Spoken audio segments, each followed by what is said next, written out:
नमस्कार दोस्तों आज हम बात करते हैं मकर लग्न की। ये 10वें नंबर की राशि होती है और मकर लग्न की बात जब शुरू होती है तो सबसे पहले इसमें बात आ जाती है शनि देव की, क्योंकि ये शनि देव की राशि है और मकर लग्न एक तरह से 10वें हाउस को भी रूल करती है। प्राकृतिक तौर पे जो काल पुरुष कुंडली होती है उसके अनुसार ये 10वें नंबर को भी रिप्रेजेंट करती है। मतलब आपका प्रोफेशन और आपका स्टेटस किस तरह का रहना है। तो 10वें नंबर की हम बात करते हैं। जहाँ लय लिखा है लग्न, तो इसमें 10 नंबर राशि होती है, फिर 11, फिर 12, फिर 1, फिर 2, फिर 3, फिर 4, इस तरह से रोटेट होती रहती है। तो दोस्तों हम वही बात करेंगे, 4 ग्रहों की बात करेंगे, राहु, शनि, गुरु और केतु। वैसे अभी अगर हम बात करते हैं तो जो शुक्र है, मंगल है, चंद्रमा है, इनकी बात अभी इसलिए नहीं कर रहे हैं क्योंकि ये ग्रह कुछ समय के लिए आते हैं, फिर ये अगली राशि में चले जाते हैं, तो इनके हर महीने प्रेडिक्शन चेंज होती रहती है। तो अभी जब हम अगली वीडियो बनाएंगे उसमें सारे ट्रांजिशन की बात करेंगे कि कैसे किसका ट्रांजिट कहाँ पे किस तरह से क्या प्रभाव डालता है, वो सारी बात करेंगे। और अभी आगे को सीखने के लिए बहुत कुछ है। अभी हम नए साल की बात कर रहे हैं, तो मकर राशि वालों के लिए नया साल कैसा रहेगा, तो इसमें राहु, शनि, गुरु और केतु, इन 4 ग्रहों की बात करेंगे। तो सबसे पहले हम राहु की बात करते हैं, क्योंकि राहु सबसे पहले आए हुए हैं, तो राहु की बात करते हैं। तो दोस्तों राहु शनि की राशि में बैठे हैं, कुंभ राशि में बैठे हैं, और राहु जो है सेकंड हाउस में है। तो दूसरा हाउस जो होता है वो वाणी का होता है, परिवार का होता है, भोजन का होता है, ये गले का जो हिस्सा होता है, और ये दाई आंख होती है, ये सेकंड हाउस होता है। तो ये यहाँ पे खाना, वाणी, परिवार, धन, बचत, गला, दाई आंख आदि। और अब जब राहु यहाँ बैठ जाते हैं तो राहु अपना प्रभाव यहाँ पर जरूर दिखाएंगे, क्योंकि राहु अगर निगेटिव तौर पे लेते हैं तो रुकावट भी होते हैं, अनैतिकता भी होती है, कुछ एग्रेशन भी होता है, किसी चीज को लेके लड़ाई झगड़ा वगैरह कुछ इस तरह का भी होता है, और झूठ वगैरह भी होता है, चालबाजी भी होती है, बहुत सारी चीज़ें होती हैं। और अगर बीमारी की बात करेंगे तो बीमारी में वायरल भी होता है, वायरल जैसे हो जाता है। तो इस तरह की बात राहु की होती है। तो राहु जब यहाँ सेकंड हाउस में बैठ जाते हैं तो सबसे पहले आपके परिवार में कुछ प्रॉब्लम देंगे, परिवार से संबंधित प्रॉब्लम देंगे। हो सकता है आपके विचार परिवार से ना मिले, और जहाँ पे राहु बैठा होता है तो उसका मतलब होता है कि वो वहाँ से दूर करने की बात कहीं ना कहीं करेंगे।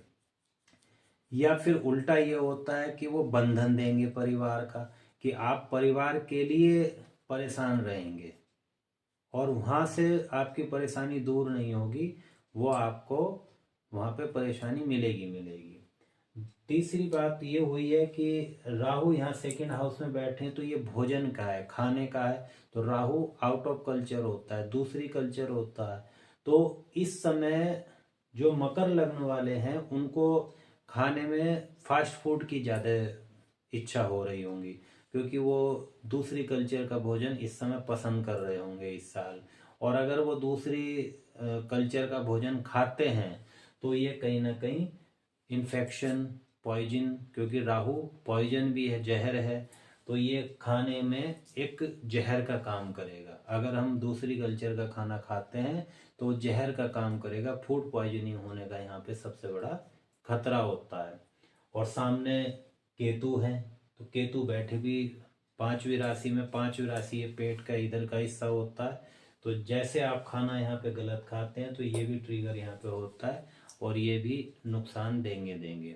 तो दोस्तों इसके अलावा वाणी, वाणी में कहीं ना कहीं राहु की झलक आ जाएगी। राहु का मतलब शो होता है, तो आप कुछ बातें करेंगे तो अपने आप को दिखाने की कोशिश करेंगे कि मैं बहुत कुछ हूँ, दूसरे पे प्रभाव देना राहु का काम होता है। तो आप अपनी तरफ से इस तरह से बढ़ा चढ़ा कर बात करेंगे कि दूसरा प्रभाव में आ जाए, जबकि दूसरा सामने वाला समझ सकता है आपको कि आप जानबूझ के बढ़ा चढ़ा के बोल रहे हैं। तो वाणी पे आप नियंत्रण रखिए, फोकस रखिए, क्योंकि राहु फोकस है। तो फोकस कहाँ रखना है? आपको अपने परिवार पे फोकस रखना है, आपको अपने खाने पे फोकस रखना है, आपको अपने भोजन पे फोकस रखना है, आपको अपने गले पे फोकस रखना है, क्योंकि ये गले की भी है। तो गले की राशि है और दाईं आंख है। तो अब आप समझिए कि आंख में कोई इन्फेक्शन या वायरल ना हो, गले में कोई वायरल या इन्फेक्शन ना हो, इसलिए फास्ट फूड से बचें और उल्टा सीधा ना खाएं, एक अच्छा हेल्दी फूड खाएं। तो ये राहु की बात हो गई है। राहु के बाद अब हम बात करेंगे शनि की। तो शनि जो है थर्ड हाउस में। तो थर्ड हाउस जो होता है साहस का होता है, शौर्य का होता है, पराक्रम का, ताकत का, संघर्ष का, आपके एफर्ट जितने लगते हैं उसका है, मीडिया का होता है, प्रचार का होता है, और डॉक्यूमेंटेशन का होता है, और इसके अलावा छोटे भाई बहन का होता है, मीडिया का हो गया, संघर्ष का हमने बता दिया था। पड़ोसी भी थर्ड हाउस होते हैं, क्योंकि ये आपका घर है तो इसके घर के इधर पड़ोसी हो गए, तो ये पड़ोसी का भी होता है और ये घर से दूर जाने का भी होता है। तो ये यहाँ पे ये भी इशारा कर रहे हैं कि शनि जब यहाँ पे आ गए हैं, तो शनि जब यहाँ पे आए हैं तो शनि का मतलब कर्म, आपका प्रोफेशन। तो आपका कर्म कहीं ना कहीं घर से दूर होना है। और कितनी दूर होना है?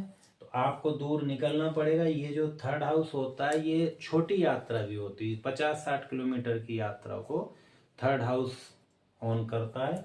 तो आपको कम से कम इतनी दूर अपना वर्क प्लेस बनाना पड़ेगा कि आपको लगभग आधा घंटा पौन घंटा आने जाने में मतलब लगे, तब ये सही से काम शनि वहाँ करेंगे।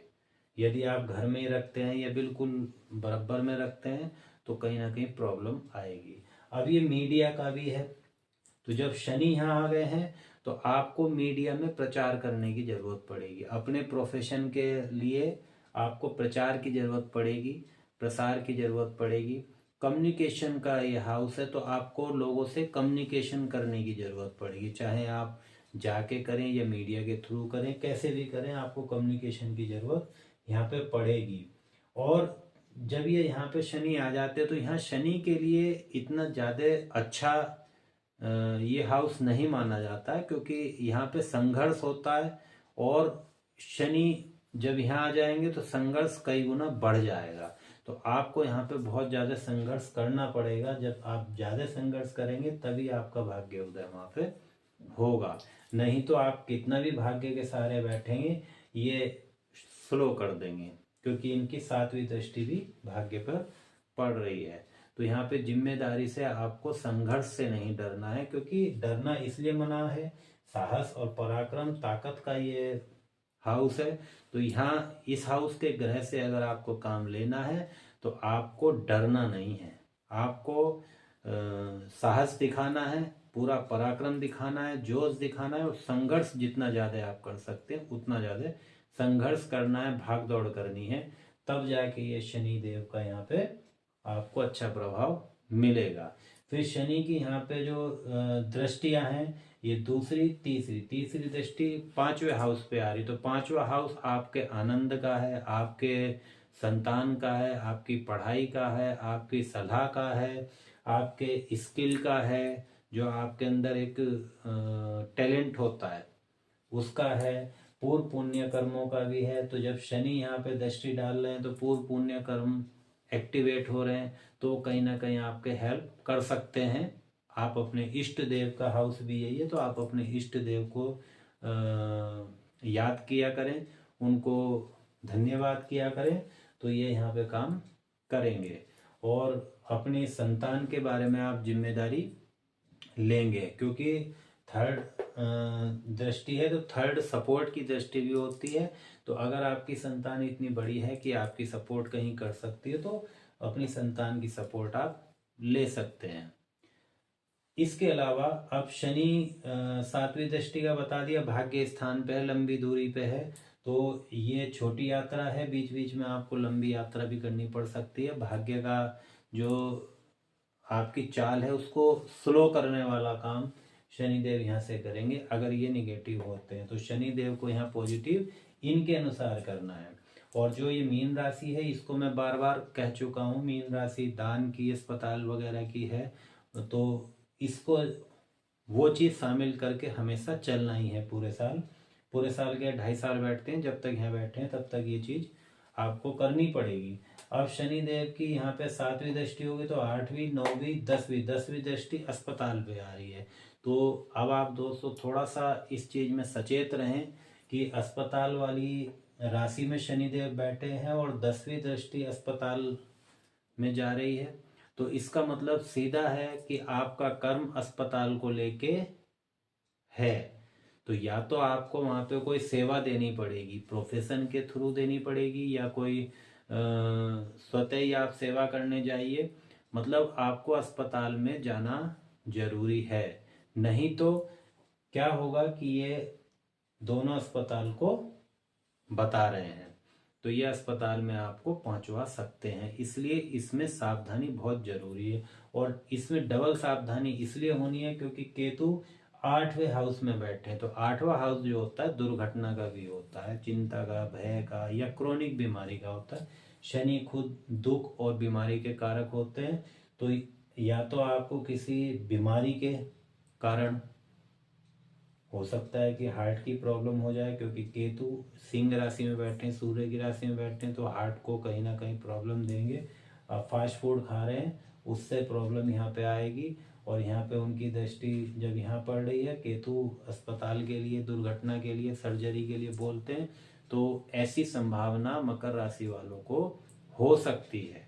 तो मकर राशि वाले कैसे बच सकते हैं? मकर राशि वाले ज़्यादातर जो होते हैं वो ऐसे लोग होते हैं कि जो दूसरे के ऑर्डर को मानते हैं। मतलब उनको कोई मोटिवेशन करने वाला होना चाहिए, मतलब कोई मोटिवेट करे। तो ये लोग ज़्यादातर सेना में होते हैं। सेना में भी जो फ्रंट में होते हैं लड़ने वाले, आरआर वाले जैसे होते हैं, वो होते हैं। क्यों? क्योंकि जब हम वहाँ लड़ने जाते हैं तो बहुत रिस्की काम होता ही है, और बहुत एक समझ लीजिए कि बहुत बड़ी बात होती है, बहुत बड़ा काम होता है कि फ्रंट पे जाके लड़ना। और ऐसे में बहुत लोगों का मनोबल टूट जाता है। तो पीछे जो अफसर होते हैं वो अफसर उनका मनोबल बढ़ाने के लिए पूरा एक पैनल होता है, तो वो मनोबल बढ़ाते हैं। तो ये राशि उन्हीं की है, मकर राशि, कि जो लोग एक मोटिवेट करने वाला व्यक्ति उनको चाहिए होता है। तो दोस्तों इसलिए आपका जो पैटर्न होना चाहिए वो ये होना चाहिए कि आप किसी एक मोटिवेटर को हमेशा अपने जीवन में अपनाइए, उनकी बातें मानिए, वो मोटिवेट आपको सही करेंगे, तो आप बिल्कुल सही काम करते रहेंगे। इसके बाद हम गुरु की बात करते हैं। तो गुरु छठे हाउस में आ गए। तो छठे हाउस में जब गुरु बैठ जाते हैं तो चिराग तले अंधेरा होता है। तो गुरु जहाँ पे बैठे हैं वो छठे हाउस को थोड़ा स्लो करेंगे। और छठा हाउस किस चीज़ का होता है? छठा हाउस रोग का, ऋण का, शत्रु का, जॉब का, सेवा का, ट्रांजेक्शन का। ट्रांजेक्शन मतलब जितना पैसा आना जाना है डेली का वो, और नित्य कर्म जो आप रोजाना कर रहे हैं, डेली रूटीन। और ये सेवक, सर्वेंट वगैरह जो होते हैं ये भी इसमें आते हैं, सर्विसेज इसमें आती हैं। तो जब यहाँ पे गुरु बैठ गए हैं तो गुरु को अगर आप मेंटेन करना चाहते हैं, मेंटेन कैसे कर सकते हैं? अगर आप जॉब कर रहे हैं तो बहुत अच्छी बात है, वो आपको फायदा देगी क्योंकि आप ऑलरेडी छठे हाउस का काम कर रहे हैं। और अगर आप जॉब नहीं कर रहे हैं तो कहीं ना कहीं रोग, ऋण, शत्रु, ये सब चीज़ें परेशान कर सकती हैं। तो ऐसे में क्या करना है? ये सेवा का भी है, तो आप यहाँ पे सेवा शुरू कर दीजिए। तो आप गुरु खुद बैठे हैं तो आप सेवक बन जाइए और सेवा दूसरों की करना शुरू कर दीजिए। गुरु बैठे हैं, गुरु की सेवा करिए। जितनी ज़्यादा आप गुरु की सेवा करेंगे उतना ज़्यादा आपको अच्छा फल मिलेगा।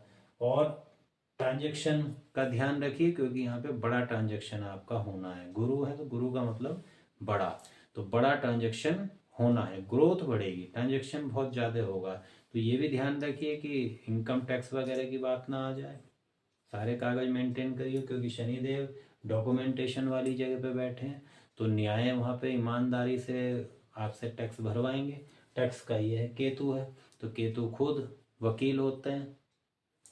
तो अगर आप यहाँ पे टैक्स की चोरी करने की कोशिश करेंगे तो ये बैठे हैं और ये बैठे हैं, पकड़े जाएंगे। इसलिए ईमानदारी से टैक्स भरिए और भरना भी चाहिए, क्योंकि जब आप ईमानदारी से टैक्स भरते हैं तो आप बेफिक्र रहते हैं। अब गुरु जब यहाँ पे बैठे हैं तो यहाँ से दृष्टि डाल रहे हैं, दूसरी, तीसरी, चौथी, पांचवी। तो ये पांचवी दृष्टि कहाँ जा रही है? ये आपके प्रोफेशन पे जा रही है, 10वें हाउस पे जा रही है। तो आपका प्रोफेशन वो बहुत अच्छा कर रहे हैं। तो जब गुरु वहाँ पे दृष्टि डालते हैं तो गुरु ड्वेल नेचर भी होते हैं, तो प्रोफेशन एक से ज़्यादा भी कर सकते हैं। अगर आपका मन कर रहा है और आपके अंदर टैलेंट है तो आप एक से ज़्यादा प्रोफेशन भी अपना सकते हैं। दूसरा, ये ग्रोथ के कारक भी होते हैं, ऑक्सीजन के कारक भी होते हैं। तो ये आपको कहीं ना कहीं ऑक्सीजन देंगे प्रोफेशन में, और प्रोफेशन बढ़ेगा, ग्रोथ होगी। इसके अलावा गुरु जी की जो दृष्टि चल रही है वो 7वीं दृष्टि अस्पताल पे भी जा रही है। तो अस्पताल पे जब दृष्टि जा रही है तो अब एक अस्पताल का कनेक्शन एक और मिल गया।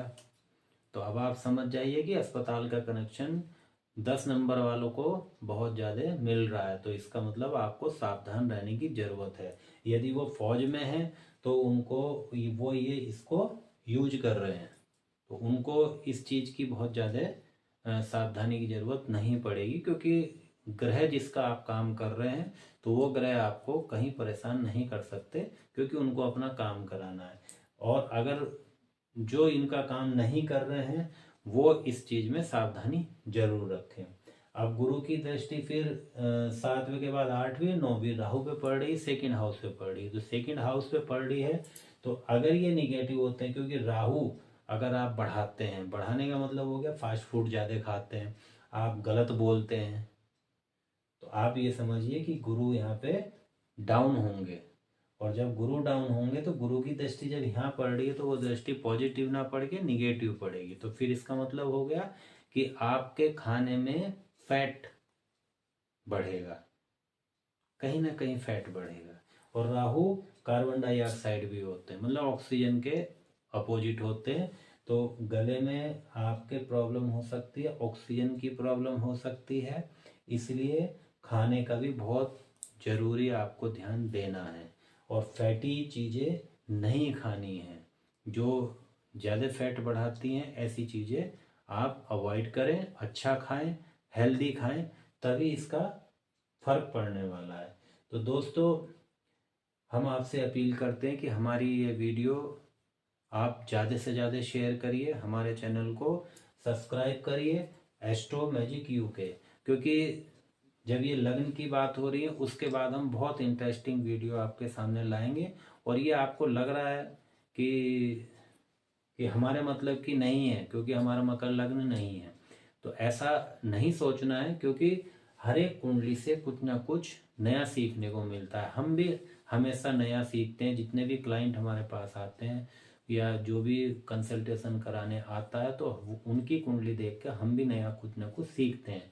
तो जब जितना आप इनको सीखेंगे आपको आना शुरू हो जाएगा। जैसे आप बार बार इसको देख रहे हैं तो आपको ये सब चीज़ समझ आ रही है कि कौन सा ग्रह कैसे कार्य करता है। और फिर उसके बाद बहुत सारी वीडियो ऐसी आनी है, फिर हम 2-2 ग्रहों का कॉम्बिनेशन लेके बताएंगे कि कॉम्बिनेशन में कैसे काम करते हैं। फिर 3 ग्रहों का कॉम्बिनेशन इस तरह से, कितने ग्रहों का कॉम्बिनेशन किस तरह से काम करेगा, ये राशियों के क्या एट्रीब्यूट होते हैं, राशि कैसे काम करती हैं, हाउस कैसे काम करती हैं, सब चीज़ सिखाने वाले हैं। तो इसको आप सीरियसली देखिए और कॉपी पेन लेके आप नोट भी करिए और ज़्यादा से ज़्यादा लोगों को शेयर करिए, ताकि उन लोगों का भी लाभ हो और वो कम से कम आपके लिए दुआ करें कि उन्होंने हमारा लाभ कराया था।